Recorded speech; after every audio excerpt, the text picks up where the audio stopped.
In the 18th century, as Africa was torn apart by imperial forces from the West, not everybody laid the red carpet in accepting the Western colonial masters. There were a few men who had the courage to fight for their ancestral land. One of such men was Behanzin Bowelle, the king of the Dahomey kingdom. On today's African History 101, we look into the life of Behanzin Bowelle, the King Shark.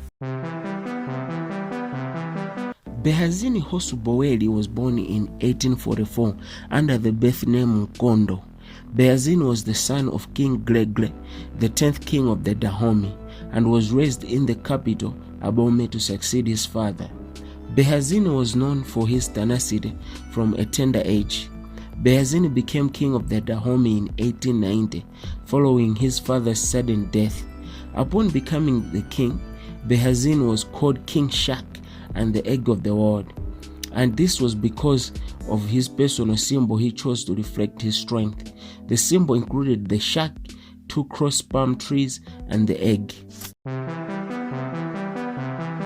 The colonization of Africa by European power started as early as 1840. By 1870, 10% of the countries in the continent were under European control. As the French were expanding their territories in the west, they encountered the Dahomey kingdom. The Dahomey kingdom, present-day Benin, was one of the most powerful kingdoms in Africa. The nation had one of the biggest armies at that time and was involved in extensive foreign trade with different European countries. The kingdom had a robust economy as well as a highly functional political structure. Around the time when King Glele was ruling, French colonialism played a huge role in many of the Western African kingdoms. In 1868, King Glele had formed a treaty with France to reduce their influence to only the territory of Khartoum. Under the condition, the local people and their culture were not to be infringed upon.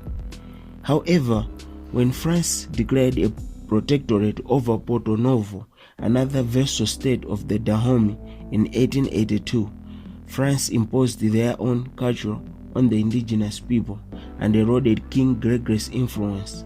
King Glele and Behanzin declared that the French influence would not be tolerated, and following King Glele's death in 1890, Behanzin declared war on the French colonialists.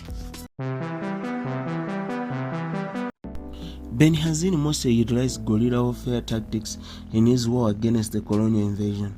Because of their established trade with Europeans, the Dahomey army was equipped with German rifles. Dahomey's military consists of 15,000 men and 5,000 women called the Amazons. The Dahomey Amazons were a group of female elite warriors. The motto of King Shark was, "The angry shark will terrorize his enemy." And this is exactly how he fought against the French. From the west, Behanzin commanded this massive force on 2 fronts, openly in Khartoum as an overwhelming front, and covertly in Porto Novo, where he burned plantations that supplied most of the French colonialist economic anchor in Dahomey. This decisive action led the French to call for a truce. He also took hostage of some French people living in Okwida. Negotiations were made and a treaty was signed, which made the French pay for the usage of the Khartoum port. The French were left humiliated and furious and started strategizing for another war. King Behanzin continued to build up his army, fearful that the French would retaliate when they had the opportunity.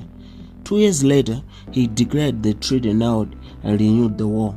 Decisive battles were fought at Droba, Pougessa, and Oeme Valley. King Behanzin and his army resorted to guerrilla warfare, and this gave the French sleepless nights. Lots of casualties were recorded on both sides as Behanzin was determined to end French rule in his domain. The Battle of Edegon proved fatal for the Dahomey contingent, losing 86 Dahomey regulars and 417 Amazons. The French also laid siege at Akapa and Katopa. Dahomey now had suffered major casualties. The Amazons fought so hard and constantly charging, but were disseminated without mercy. King Behanzin fought so courageously, but in 1894 he submitted to the superior weaponry of France. He was defeated by Colonel Alfred Ahmed Dobbs. Although Behanzin was ready to fight to death, he got jittery when he saw how his beloved soldiers were dying on the field of battle.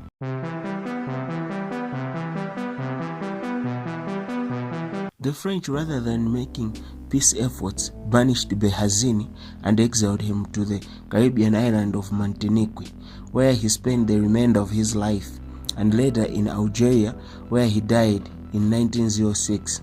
The French declared a full autonomy of Dahomey afterwards. King Behanzin is remembered in the history as one of the greatest African leaders who refused to work with the French and fought bitterly for emancipation of his people. Thanks for watching today's African History 101. If you just stumbled on this channel, make sure you subscribe for more African stories.